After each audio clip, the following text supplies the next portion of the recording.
Well, it's not the end, but it certainly wasn't the news people were hoping for. Christmas Village has officially been postponed for this year. The event that invites thousands of people to Davidson County will now have to wait until next year. Levi Ismail is learning more on the fallout and what we can expect for Christmas Village in the future. Christmas will look a lot different this year on the state fairgrounds because what we normally expect during the season with packed parking lots and lines outside the door, well, now we can expect to see this.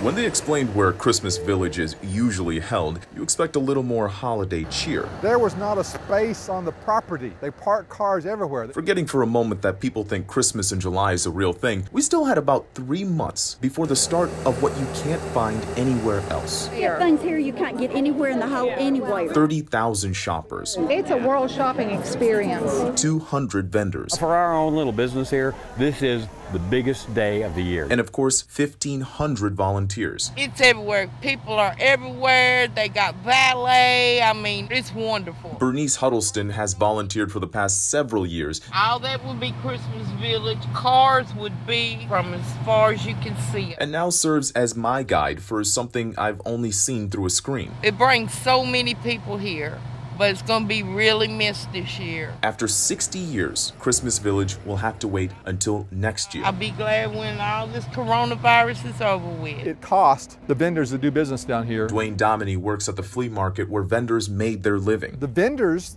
a lot of their revenue for the year, they make over half their revenue at this event. For that reason, among others, is why the decision was not made lightly. Christmas Village and their board spent months coming up with a plan around the pandemic with no luck. I know they have to plan these way in advance. That's the challenge with events for our facility. What it comes back to is keeping everyone safe, even if it's a new normal for now. You see items here you're not going to see anywhere else. Levi Ismail, News Channel 5.